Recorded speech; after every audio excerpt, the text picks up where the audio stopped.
저 옆에 있는 식구들하고 지난주에 이어서 한번 연습해 봅시다. 이 지구라는 무인도에 내 옆에 있는 이 사람만 유일하게 있는 것처럼 눈과 마음을 주면서 손을 꼭 잡고 반갑습니다. 한번 해볼까요?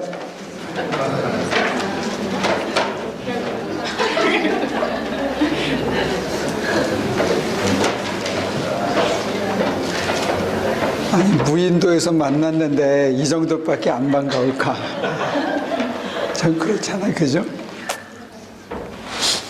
자, 주신 우리 말씀 요한복음 6장 3절로 15절까지입니다.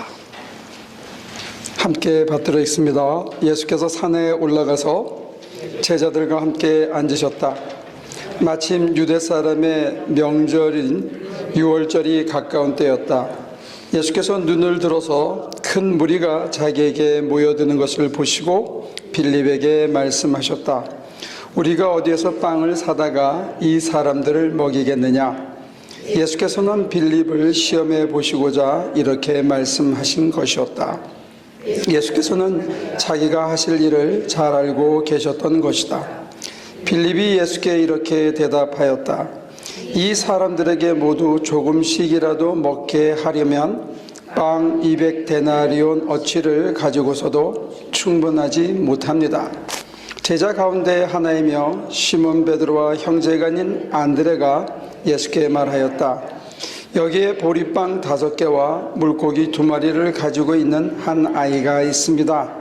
그러나 이렇게 많은 사람에게 그것이 무슨 소용이 있겠습니까? 예수께서는 사람들을 앉게 하여라 하고 말씀하셨다. 그곳에는 풀이 많았다. 그래서 그들이 앉았는데 남자의 수가 5,000명쯤 되었다. 예수께서 빵을 들어서 감사를 드리신 다음에 앉은 사람들에게 나눠 주시고 물고기도 그와 같이 해서 그들이 원하는 대로 주셨다. 그들이 배불리 먹은 뒤에 예수께서 제자들에게 이렇게 말씀하셨다. 남은 부스러기를 다 모으고 조금도 버리지 말아라. 그래서 보리빵 5덩이에서 먹고 남은 부스러기를 모으니 12광주리에 가득 찼다. 사람들은 예수께서 행하신 표징을 보고 이분은 참으로 세상에 오시기로 된 그 예언자이다 하고 말하였다. 예수께서는 사람들이 와서 억지로 자기를 모셔다가 왕으로 삼으려고 한다는 것을 아시고 혼자서 다시 산으로 올라가셨다. 지난주에 하나님의 품성이 다 주시는 것, 자기의 모든 것을 다 주시는 것, 자기의 몸도 영광도 심지어 신성마저도 인간들에게 다 주시는 그 하나님의 속성에 대해서 우리가 말씀을 들었습니다. 그 중에 하나가 관심을 주는 것. 우리의 관심과 우리의 배려를 사람들에게 나눠주는 건데 실제로 나눠주다 보면 어떤 일이 벌어지냐면 사람들이 우리를 지치게 합니다. 더 달라고 그럽니다. 그래서 처음에는 어렵고 힘들어서 관심을 주고 사랑을 주고 내 속을 주고 했는데 나중에는 놀러 가자고 그럽니다. 자기랑 외로우니까 옆에 있어 달라고 그럽니다. 그러면 해주다가 해주는 사람이 지치게 되는 거예요. 그래서 우리가 전해야 되는 복음도 나눠줘야 되는데 복음은 못 나눠주고 지쳐버렸어. 그래서 사람이 오는 게 귀찮아지는 거예요. 이게 우리의 모습입니다. 그리고 현실은 오늘 이 오병이의 기적이 상당히 다른 각도에서 다른 공간복음서하고는 다른 각도에서 쓰여졌는데 그럼에도 불구하고 한 가지 공통점은 뭐냐면 내 손에는 현실적으로 보리떡 5개하고 물고기 2개밖에 없다는 거예요. 내가 가진 게 이것밖에 안 되는데 달래는 건 너무 많고 달래는 사람은 너무 많은 거예요. 이거 가지고 뭐 하냐? 이게 우리가 처한 현실입니다. 사람들은 우리가 할 수 있는 캐패시티보다 언제나 더 많은 것을 요구하는 것처럼 우리는 느끼게 돼요. 더 달라고 그러거든요. 그러니까 어디까지 줘야 되는지 이게 참 이게 참 해주기가 겁이 나는 거예요. 자꾸 더 달라고 그러거든요. 해줘도 소용이 없는 거예요. 근데 오늘 보면은 참 특이합니다. 뭐가 특이하냐면 예수님이 빌립을 시험했다는 거예요. 오병이의 기적은 우리가 하도 많이 들었잖아요. 그래서 기적적인 사건, 오병이의 축복을 구하고 그러는데 오늘 본문에 보면 예수님께서 빌립을 시험하려고 물어봤다는 게 아주 특이합니다. 그리고 당신이 뭘 하실 것인지 아시고 계셨다는 거예요. 그러니까 그냥 공간복음서에 나와 있는 오병이의 기적하고는 뭔가가 좀 다릅니다. 그래서 예수님께서 내가 뭘 할 건지를 알고 계셨고 내가 이 사람들을 먹일 거를 알고 있으면서 빌립에게 물어본 거예요. 야, 어디서 음식을 사다가 이 사람을 먹이지? 그러니까 빌립이 이 사람들 다 먹이려면요 200데나리온 갖고도 모자라요. 조금씩 먹여도 200데나리온 갖고 모자라요. 그때 마침 이야기에 끼어든 안드레가 있는데 안드레가 뭐라냐면 선생님 한 아이가 보리떡 5개하고 물고기 2마리가 있는데 이것 가지고 이게 소용이 되겠습니까? 이거 갖고 턱도 없지요? 이거 갖고 되겠습니까? 이거 갖고는 안 되지요 하는 부정적인 생각으로 주님 앞에 나온 거예요. 그런데 주님은 당신이 뭘 할 건지 알았다는 게 이 요한복음의 독특한 시각이거든요. 그래서 요한복음은 소위 말하는 부활의 주님, 승리자 예수, 로고스 기독론, 생명의 빛인 로고스가 승리자로 오셨다는 그런 안목으로 예수의 전기를 다시 쓴 사람이거든요. 그래서 그 안목에서 보면 이 오병이의 기적도 전혀 새롭게 해석합니다. 그래서 예수님이 알고 계셨다. 내가 뭘 할지 알고 계셨고 이 사람들을 먹일 수 있다 하는 하나님의 섭리와 하나님의 계획이 먼저 있었다는 거예요. 그리고 제자들이 어떻게 반응하는지 보려고 예수님이 먼저 선제적으로 물어봤다는 거예요. 그런데 아니나 다를까 제자들의 반응은 이거 가지고 무슨 소용이 있겠습니까? 우리 형편으로는 할 수 없습니다. 이렇게 했다는 거죠. 근데 여기에서 이제 기적이 시작되는 겁니다. 사람이 할 수 없다라고 얘기했던 바로 그 자리에서 하나님의 선제적인 계획이 있었고 제자들은 못한다고 현실의 눈으로 현실을 봤을 때 도저히 안 된다고 했는데 하나님은 하늘에서 뚝 떨어진 방식이 아니고 사람들 속에서 사람의 방식으로 사람의 생각을 뒤집어서 사람이 할 수 없던 것을 할 수 있는 일로 바꿔놓는다는 것, 이게 요한복음의 독특한 시각입니다. 그런데 이 시각에서 제일 눈에 띄는 게 뭐냐면 원하는 대로 주라는 거예요. 원하는 대로. 이게 얼마나 역설입니까?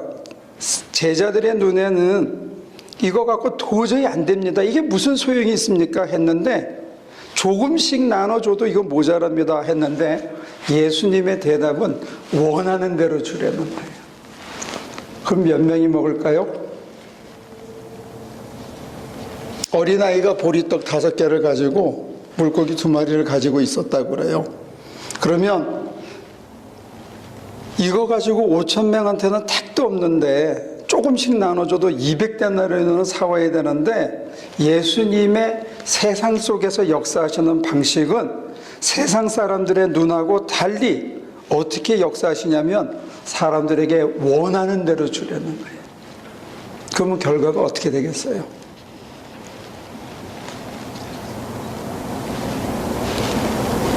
여기가 이제 우리의 한계입니다. 왜 우리의 한계냐? 안 된다 하는 생각이 우리 속에 있는 거예요. 이게 무슨 소용이 있겠습니까? 하는 게 우리를 꽉 잡고 있어요. 200데나리온도 모자란다 하는 생각이 우리를 꽉 잡고 있는 거예요. 그런데 예수의 방식은 원하는 대로 줘라는 거예요. 원하는 대로. 이 원하는 거를 이제 필요라 그러는데 공산주의 혁명의 시작이 뭐냐면 필요에 따라 쓰고 능력에 따라 일한다는 거예요. 근데 이 필요하고 아까 제가 처음에 시작할 때 질질 한없이 계속 욕심을 내는 거, 그 경계가 어딘지 이거는 하나의 문제입니다. 그렇지만 예수님이 우리에게 요구하는 예수님의 방식은 뭐냐면 상대가 원하는 대로 주려는 거예요. 여러분들은 상대가 원하는 대로 주고 지치지 않을 자신이 있습니까? 쉽지 않죠. 만나자고 그러고 또 만났어. 그러면 쓸데없는 푸념만 잔뜩 틀어놓고 있다가 갈 때 보면 돈 빌려달라 그러고, 근데 다음에 또 만나자 그래. 그럼 또 만나죠. 이게 되냐고요, 여러분. 그리고 다음에 만나면 좀 살만하면 이번에는 저기 산타모니카에 가서 커피 마시자 그러고, 뭐 아이스크림 먹자 그러고, 그러면 그거를 원하는 대로 여러분과 제가 다 해줄 수 있냐고요. 사람에 대한 관심을 주자고 목사님이 얘기하니까 주려고 그러는데, 실제로 관심을 주면 관심을 받은 상대방은 우리의 능력 이상으로 요구하거든요. 그래서 우리는 지치게 되는 거예요. 우리 손자가 하루는 와서 저한테 막 뭐라고 떠드는데 무슨 말인지 못 알아들었어. 알아들은 말은 할아버지밖에 못 알아듣겠어요. 계속 뭐라 그러는데 한참 듣다가 보니까 해석이 필요해서 듣다 보니까 아이언맨 사주고 모두 사주고 한 7가지를 얘기하는데 제 주머니에 돈도 없었거니와 그거를 다 사달라고 한꺼번에 이제 노래를 부르는 게 아마 집에서부터 연습하고 왔나 보죠. 근데 그걸 제가 다 사주는 게 필요를 채워주는 거냐, 이게. 원하는 대로 다 해주는 거냐, 이거죠. 제가 어떻게 했겠습니까? 네? 잘 달래서 걔 정신을 딴 데로 빼가지고 그냥 그 물병 몇 번 차다가 돌려보낸 거예요.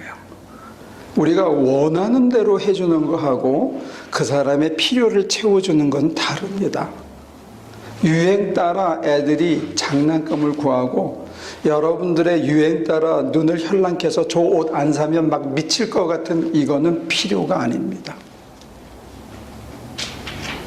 필요와 사치의 경계, 꼭 있어야 되는 것하고 없어되는 것 사이에 경계가 있다는 거예요.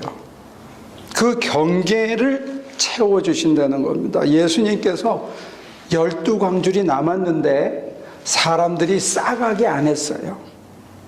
배불리 먹었지 더 싸가고 더 축적하고 더 모아놓는 거는 인간의 욕심이거나 하나님을 향한 불신이라는 거예요.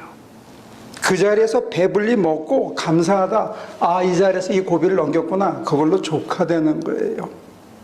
12광줄이 다 모아서 따로 뒀어요. 그 사람들 싸갖고 가게 하지 않았다는데 여기 포인트가 있는 것 같아요. 그래서 원하는 대로 채워줄 때 이거를 저는 현실에서 자주 느끼는데, 어떤 때 오더가 잘못되거나 아니면 제때 리포트가 안 되거나 뭐가 있으면 1년에 한 2차례, 3차례 정도는 물건이 오더가 안 되는 수가 있어요. 그래서 물건을 못 갖고 오거든요. 그러면 어떤 때는 한 2시간 전에, 어떤 때는 하루 전에 아는데, 중요한 거는 뭐냐면 제 마음의 중심의 문제가 중요하더라고요.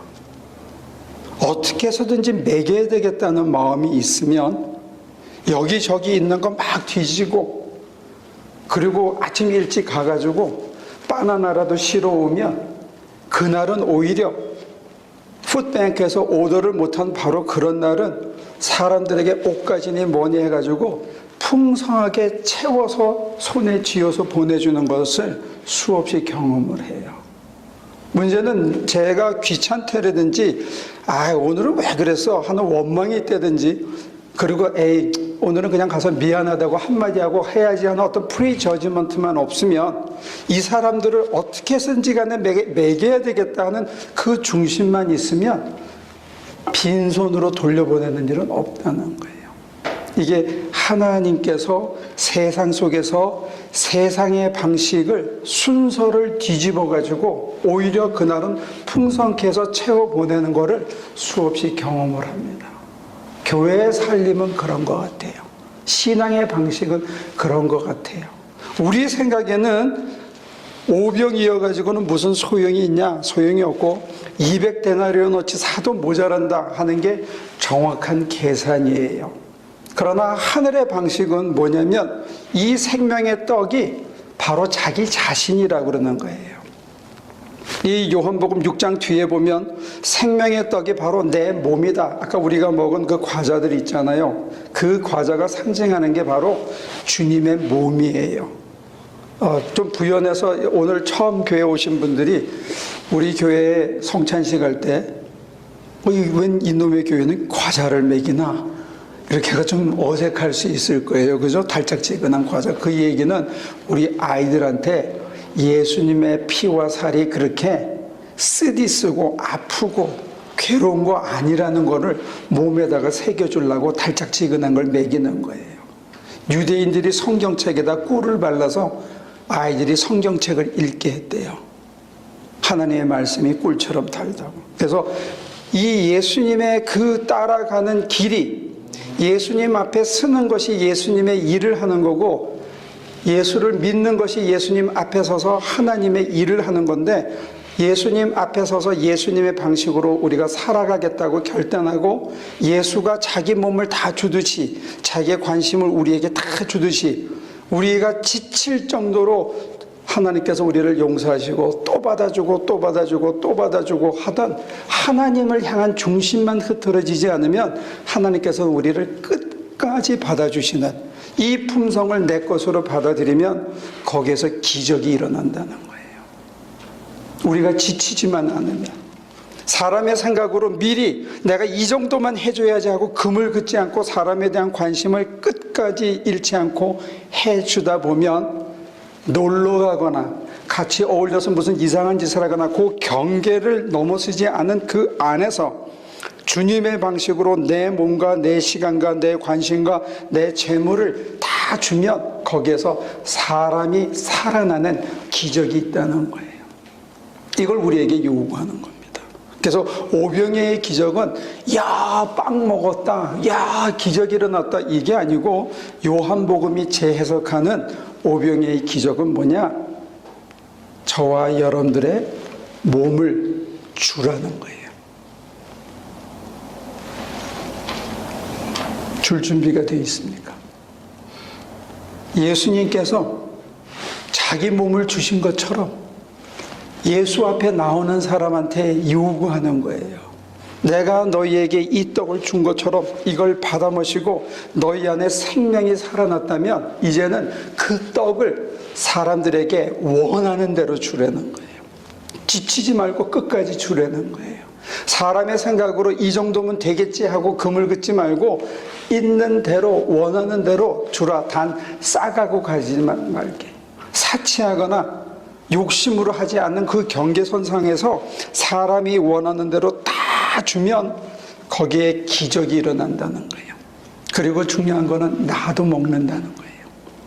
내게 다 사라지는 건 아닙니다. 이게 하나님의 방식이 참 특이해요. 그래서 하늘에서 그냥 200데나리온어치가 뚝 떨어져서 기적이 일어난 게 아니고, 이 기적은 세상 속에서 하나님의 방식으로 세상 한가운데서 세상의 방식의 순서를 바꿔가지고 세상 한가운데서 일어난 기적이에요. 이게 중요한 겁니다. 그 얘기는 뭐냐면 우리가 생각하는 사고의 방식과 순서만 뒤집으면 지금 이 순간에도 오병이의 기적은 또다시 일어날 수 있다는 사실이에요. 그래서 오늘 우리들에게 던지는 챌린지는 뭐냐? 저와 여러분들이 이제부터는 오병이의 기적을 일으키는 주체가 돼야 된다는 사실입니다. 뭐만 걷어내면 이거 갖고 무슨 소용이 있냐? 얼마치가 있어야 되는데 하는 우리의 이런 선입견과 선제적인 어떤 저지먼트만 걷어낸 다음에 내 속에 타오르는 관심으로, 야, 쟤네들 먹여야 되는데, 입혀야 되는데, 줘야 되는데, 지금 저 사람이 힘드니까 내가 내 기도를 줘야 되는데, 내 관심을 줘야 되는데, 내 허깅을 줘야 된다는 주님의 그 미리 줘야 된다는 선제적인 열정만 우리 속에 있다면, 우리가 생각하지 않은 방식으로 순서를 바꿔서 바로 우리 손과 우리 발과 우리 몸을 통해서 주님께서 우리 안에서 그 사람을 살리는 놀라운 기적을 일으킨다는 거예요. 그래서 오병이의 기적은 단순히 빵 먹고 배가 불렀다는 사건에 끝나는 게 아니라 요한복음에서는 뭘 얘기하느냐? 생명의 떡이라는 거예요. 이걸 줄 때 그 사람이 살아나고 그 사람이 살아나는 걸 보면서 나도 살아날 수 있다는 거예요. 왜? 그 사람을 살리는 생명의 빛이 내 안에서 먼저 시작됐는데 그 생명의 빛이 바로 우리의 주님이신 부활의 주님이 내 안에서 그 일을 시작했다는 사실이에요. 그래서 우리는 그런 의미에서 한 번 더 쳐다볼 필요가 있을 것 같아요. 한번 쳐다봐요. 이 세상에 이 지구라는 무인도에 너 하나밖에 없다. 한번 둘이 봐봐. 어색해지? 이게 하도 안 해봐서 이게 어색한 거예요. 우리가 남한테 이 정도의 관심을 안 갖고 산다고 사실은. 그건 저도 그래요. 안타깝고 안 됐기는 했지만 너밖에 없다는 마음으로 교인들을 대하고 후배 목사들을 대하고 동료 제자들을 대하느냐? 저도 그렇게 못하는 것 같아요. 오늘 주님이 우리에게 차원지하는 건 그겁니다. 내가 그런 관심으로 사람들을 쳐다볼 때 내 몸과 내 시간과 내 관심을 줄 때 거기에 배불리 먹는 역사가 있다. 그 사람이 살아나는 일이 있다는 거예요. 바로 우리를 통해서. 그래서 우리가 생명의 구주의 편인이 되는 파편 조각이 되는 그런 놀라운 일들이 바로 우리를 통해서 있을 수 있다 하는 사실을 얘기해 주고 있습니다. 이 주님의 일에 저와 여러분들이 모두 참여할 수 있기를 바랍니다. 그 시작이 작은 관심, 저 사람을 어떻게 하면 살릴까 하는 내 속에 끓어오르는 그 열정의 빛이 그게 첫 출발점이라는 것을 알려주고 있습니다. 빵 5개, 물고기 2마리, 아주 작은 거죠. 근데 그게 내 안에서 타오르면 우리를 통해서 주님께서는 5,000명을 살리시는 기적을 베풀 수 있다는 사실입니다. 기도합니다.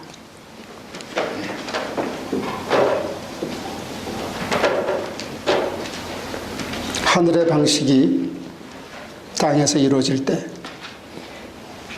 바로 그것이 하나님의 나라임을 우리는 고백합니다. 우리는 할 수 없다고 생각하고 안 된다고 생각하고 내 가진 것으로는 턱없이 부족하다고 미리 금을 걷는데 주님이 원하시는 것은 다 주라, 원하는 대로 주라, 아낌없이 주라 하셨습니다. 곰곰이 생각해 보면 우리 손에 쥐고 있는 모든 것이 하나님으로부터 온 선물이요, 다 두고 가야 되는 내 것이 아니라는 것 알 수 있지만 살면서 자주 잊어버리고 여전히 움켜쥐고 있습니다. 하나님 믿음 주셔서 하나님이 선제적으로 먼저 시작하셨다는 건 믿게 하시고 다 줘도 우리가 결코 모자라지 않는다는 믿음을 덧입혀 주시옵소서. 작은 것 나눠줄 때 생명의 기적이 있다는 것 믿을 수 있게 믿음 도하여 주시옵소서. 우리의 믿음 없음을 이 시간 고백합니다. 우리의 몸을 나눠주려 할 때 두려워하지 않게 하시고 주님께 생명을 얻고 주님의 몸을 받아 먹은 즉 이제 우리도 주님처럼 우리의 몸을, 우리의 관심을, 우리의 시간을, 우리의 재물과 재능과 사랑과 포옹을 아낌없이 내 이웃에게 나눌 수 있는 저희들 되게 하여 주시옵소서. 예수님의 이름으로 기도합니다. 이제는 성부, 성자, 성령 삼일체 하나님의 놀라우신 은혜와 늘 함께 하심으로 변화시키는 그 권능의 손이 이제 우리의 팔을 펼치고 손을 벌리고 가슴을 열어 우리에게 허락한 모든 것을 아낌없이 나누게 주들 우리 하나님의 모든 성도들의 삶 속에 지금부터 영원까지 함께 하시기를 예수 그리스도 이름으로 축원하옵나이다.